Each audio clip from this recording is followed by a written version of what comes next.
Chest trauma. Let's keep it simple. So with chest trauma, all we're asking according to the blueprint is we need to know signs and symptoms, and we need to know what to do. What do we need to know? And what do we need to do? Okay. So what's the cause? Trauma. Okay, so trauma. So these are gunshot wounds, anything traumatic. Could also be surgery, right? Could be surgery. So blunt force, penetrating force trauma. Name your cause, right? So let's start with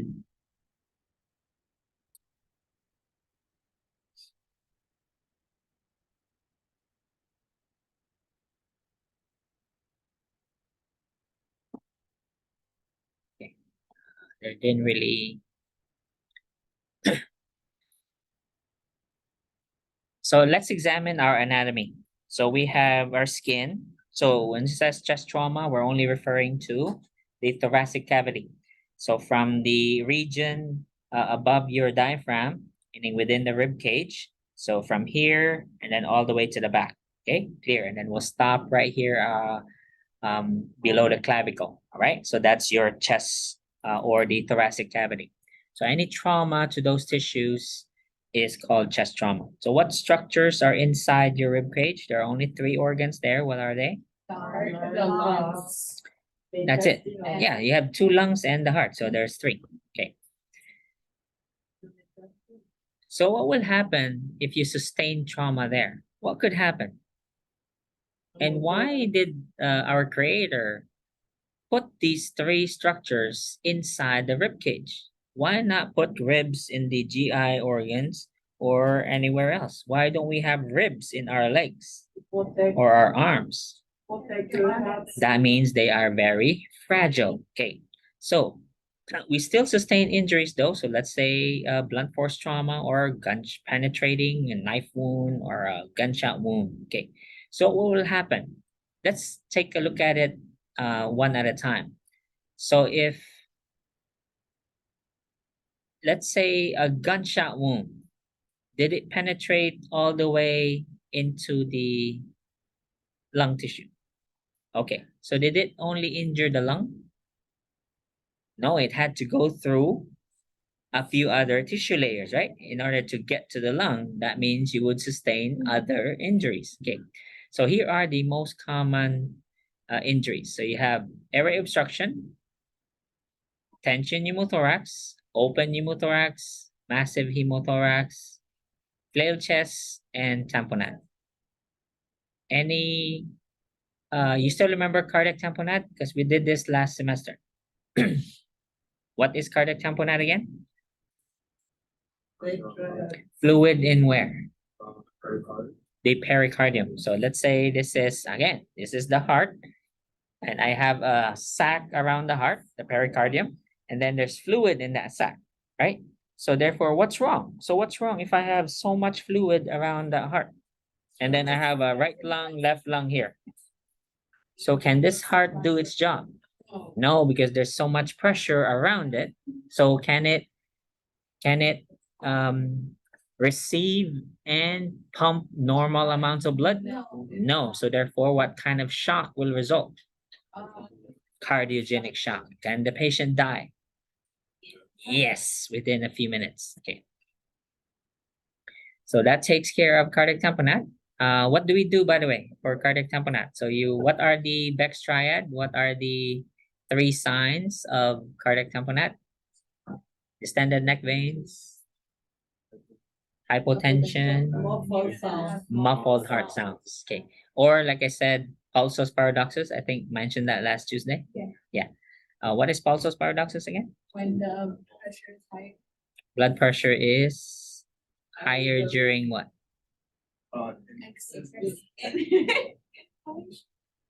Exhalation. During exhalation. Okay. And then lower during inhalation. You know why, right? I mean, yeah, because the heart is drowning. So therefore, when these two lungs inflate, what happens to blood pressure? drops. Okay, and then blood pressure improves when the lungs deflate. Okay, so let's look at these other conditions. The difference between rib fracture and flail chest is different. We'll get to that as we go down. So let's start with the manifestations. So whenever the patients have chest trauma, that means what happens to their ability to expand and recoil the chest? Is it still normal? No. Why not? Okay, number one is pain, right? It's painful to do that. And then next, there's some, let's say we have pneumothorax. Okay, pneumothorax, which is air in the lungs. Of course, there's air in the lungs. Air in the pleural space. Okay. Or hemothorax, that means there is blood in the pleural space as well. Okay. And then tension pneumothorax, how is this different from a regular pneumothorax?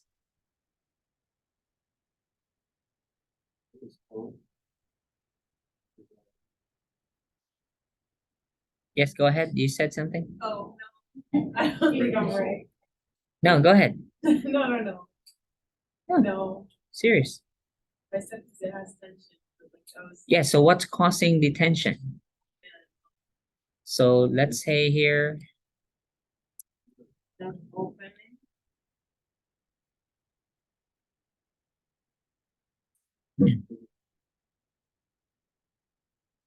so here is the, you want a actual lung x-ray or drawing? Okay, let's look at x-ray. Look at this. Is this a normal x-ray? No. Because where should this heart be? It should be in the middle. Okay, this is your mediastinum. It's supposed to be like this.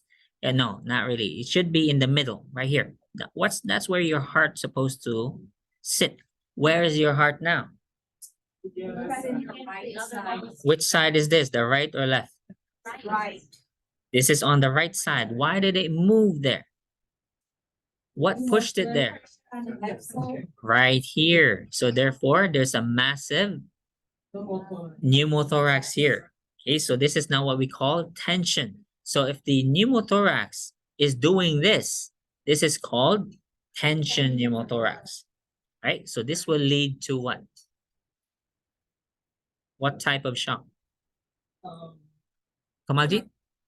Oh, this is classic obstructive shock. See, look at what happened. So where's the lung now? It's missing, right? Where'd the lung go? Somewhere here. It's collapsed. It's not visible because it's all collapsed. This is all filled with air. These are all air in the pleural space. Look at the effect. So the pressure built up. This is probably a gunshot or a stab wound. And then, so you can't have tension pneumothorax with close, it's not likely to occur. Usually tension pneumothorax involves some kind of open pneumothorax. Okay, you have a gunshot or a knife stab wound, and then it occurred. So no, sorry. You can have a close chest that can lead to tension pneumothorax if your ribs are broken and then the ribs punctures your lung, and then yeah, in that case, yes, it can occur. So this is a life-threatening condition. So within minutes, the patient is dead. They cannot breathe. It's impossible. The lung is collapsed. What about the other lung? Is it any better? It's just as collapsed because the mediastinum pushed it as well. So is this patient breathing? No. Look at the trachea. Okay, the trachea is deviated. Okay, so look at the manifestations again. So we have the causes here. Yes.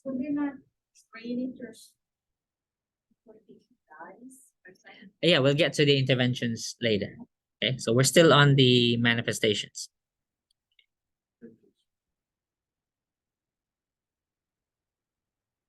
So these conditions here, as stated, are life-threatening and require immediate treatment. We'll get to the management in the next paragraph.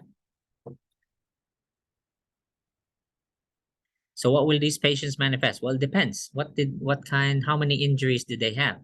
Again, if you have a deep lung injury like a pneumothorax, did you only injure the lung?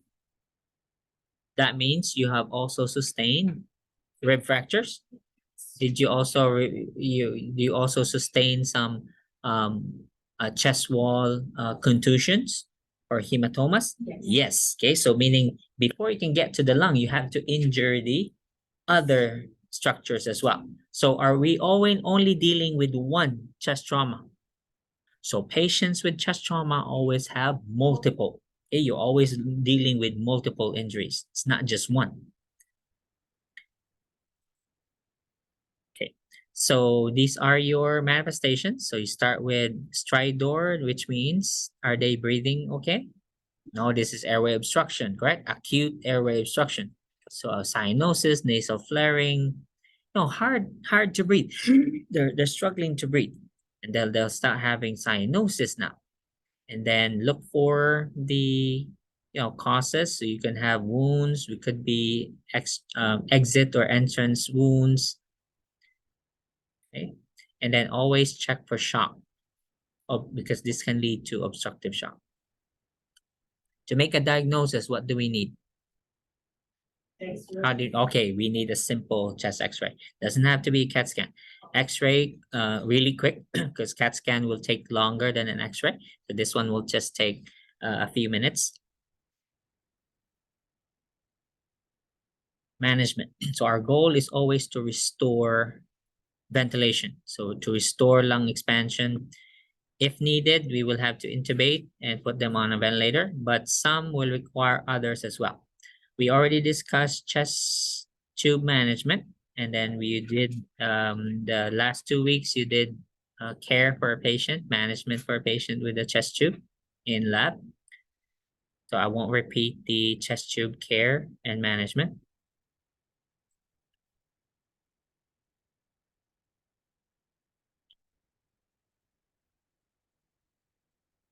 Let's start with rib fractures. Rib fractures is if the patient's injury only involves broken ribs and the rib is only broken in one section. What does that mean?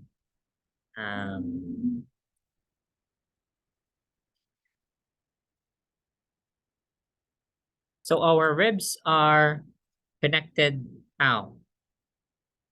Anteriorly to the sternum. So this is the sternum. Your ribs are attached here, and then posteriorly they're attached to the spine. Okay. So as the lungs inflate, so the ribs will move, correct? They can expand. So what happens if they're broken right here? So let's say it's broken in one area. Okay. Just broken in one spot right here. Can the chest wall still move? Look at it. So this is attached here. This section is attached here, and the rest of it is also attached in the back. Can it move during lung expansion? Yes, it will move. Okay, because inhale. So of course the lung expands, it will move. Is it painful though? Yes. Yes, very painful. So how do you think we will fix this? It's broken. Surgery. Okay, so we'll do plates, maybe screws. Okay, so they'll do that just like any other broken bone. They'll do that. Now let's look at a flail chest.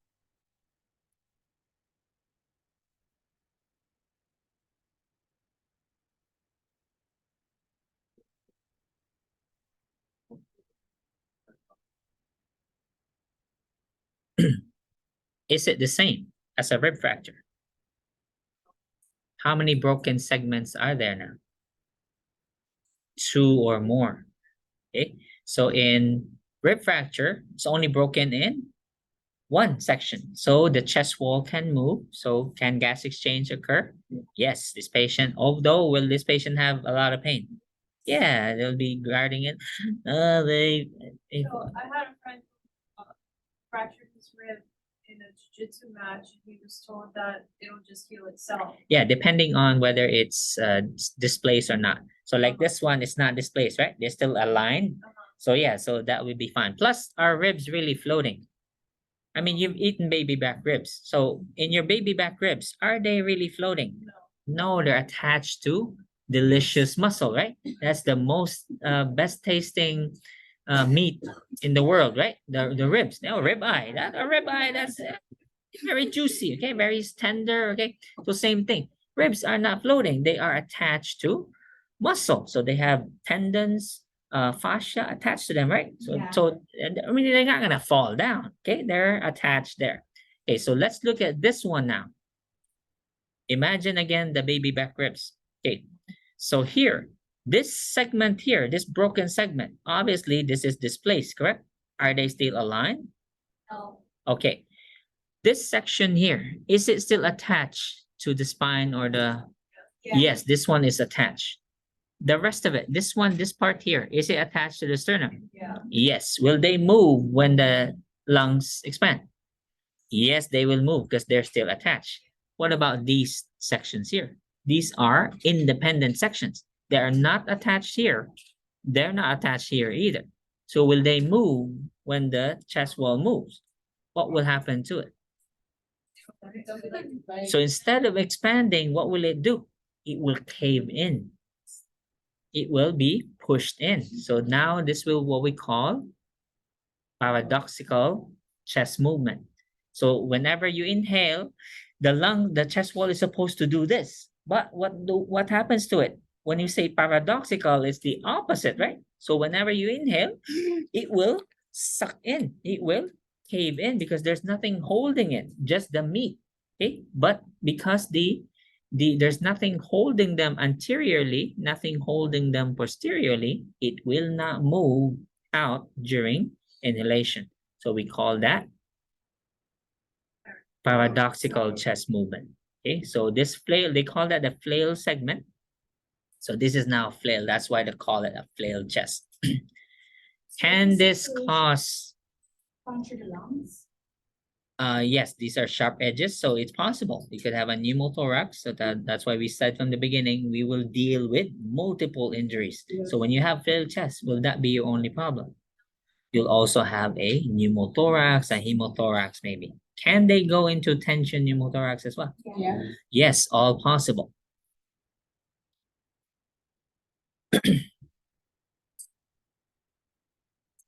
So just look at each one. So these are the rib fracture. So look at the manifestations.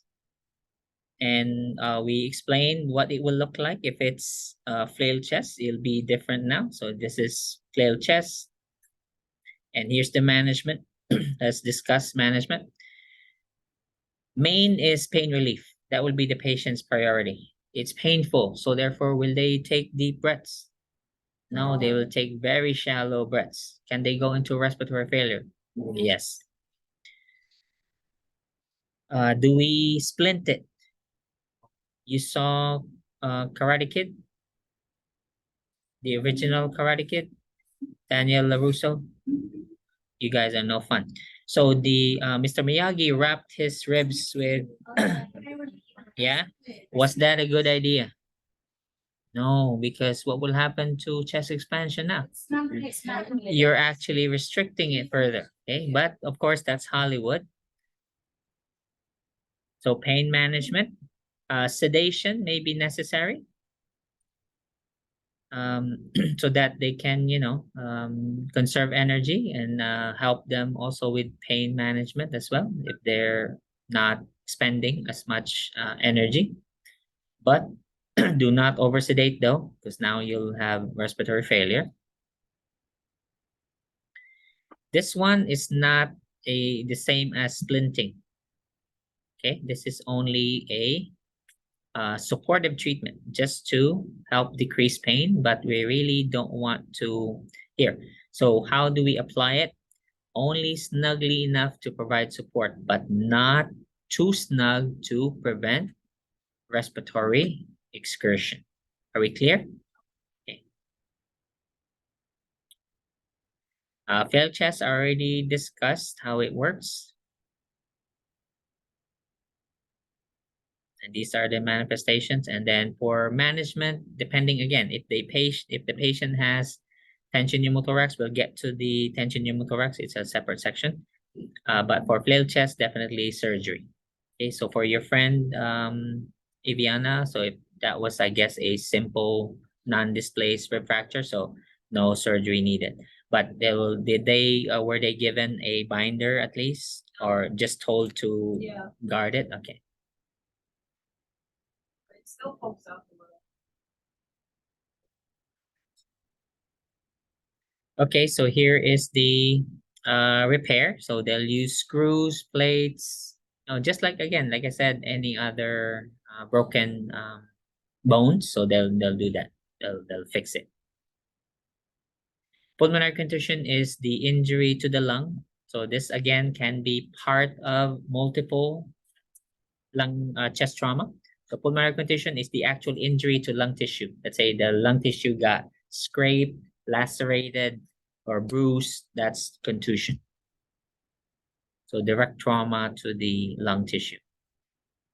So do the same signs and symptoms and then interventions. Can pulmonary contusion be considered direct lung injury? Can this cause respiratory failure? Yes. What about ARDS? Yes, this is also direct lung injury. So trauma was listed under acute lung injury also. I won't, of course, penetrating trauma, again, the same. Can this cause contusion? Can this cause tension pneumothorax or hemothorax? Yeah, same thing. Pneumo, so it can be a simple. Let me discuss bleb ruptures. Okay, blebs are, you know what blisters are, right? Okay, blebs are like blisters. What causes them to form? Usually tall, lanky individuals. So you see those starving models for Victoria's Secret or other, those that run in Milan, okay? Those really tall, skinny. Okay, so if you have that structure, male or female, they can't really tell why, but they're high risk for forming blebs. The taller, the lankier, they form blebs, which are again like air-filled blisters on the surface of the lung. You can have multiple. When these rupture, what happens to the lung? Is there a hole in the lung? Can air escape through that hole? Yes. Where will that air go? Get trapped in the pleural space. And what do they have now? A spontaneous pneumothorax. No trauma. Okay, they did not experience trauma, but what will their manifestations be? The lung is collapsing. So what will their manifestations be? Dyspnea. Okay, this can't get a breath, and then can you hear lung sounds? No, because the lung is collapsing, right? So this can occur. I had that friend I mentioned about having nasopharyngeal cancer. Yeah, he's tall and lanky. All of them are his brothers and sisters. Wait a minute, he didn't have a sister. Yeah, all 7 brothers are like that. Okay, so I actually drank with his older brother. Well, we drank, but I drank more with his older brother. Long story. Okay. Anyway, so he had a spontaneous pneumo. And that's the first time, I learned about it. Why did that? Why did you have it? There was no trauma. So they have these air-filled blebs, which are like blisters on their lungs.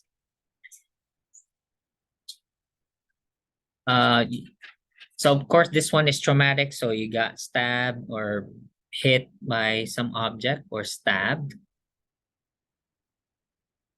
And tension pneumothorax, again, the difference here is in the how fast did it occur. So if the pneumothorax formed so fast, and the cause is not resolved, then that's called tension pneumothorax. And of course, what will this do again to the mediastinum? It will push it. So it will deviate it will push the mediastinum along with the trachea toward the affected side or toward the opposite side? Opposite side. Toward the opposite side. And let's go to management because this one adds something besides the chest tube. So since tension pneumothorax is life-threatening, so the initial intervention is the insertion of a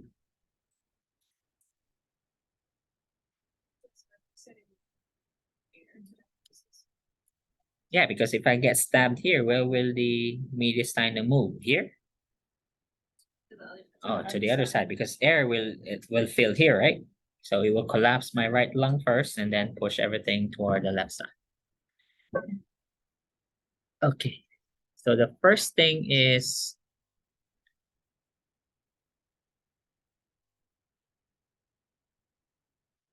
so it's either a chest tube or a needle.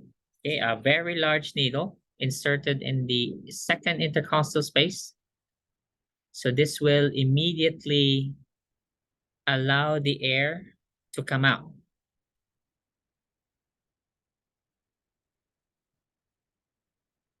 Probably seen this in movies, right? Yeah, so they've shown this a lot. So you can insert anything, of course, in Hollywood. They would insert anything, right? A pen or straw, whatever. Okay. In the hospital, do we use a pen or a straw? No. Okay, we use sterile needles, right? So we will insert the needle here in which space again? Second. Okay, so where would be your second intercostal? This is one, this will be here. Okay. Okay, so whichever side is affected, so you insert it there. So this is only the initial. So this will relieve the pressure. So the mediastinum will go back to the center because now the air has somewhere to escape. And then is that our permanent fix? So the patient will walk around with this needle right here. Look at that. No, they will require a chest tube. Okay. So the initial would be the needle or a small chest tube here initially, followed by a posterior chest tube. Okay.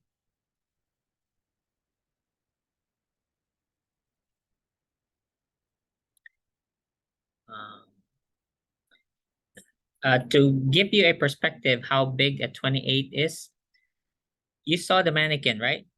The chest tube that I have on that mannequin is a 39. That's a regular adult chest tube. So if that's a 39, how small is a 28? Way smaller, okay? Just like that pen, okay? And how much is the suction again on the chest tube system? Okay. 20. Okay. It's gonna be more. Yeah, that's the default again. But if for let's say large ones, you can go up to 40. So which drainage system will you grab again? Dry. For if it's 30 or more, Dry. dry. If it's 20 Wet. or dry.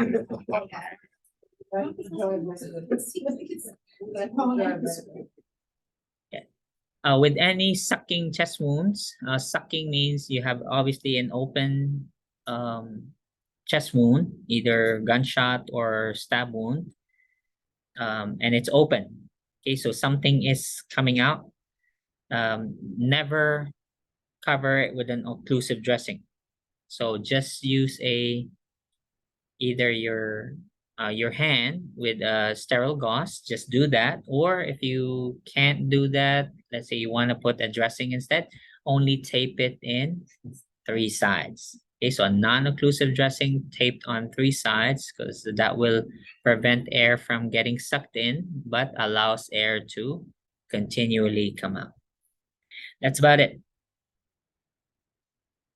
I won't repeat the chest drainage. This is the chest tube part now. Bugs. That's the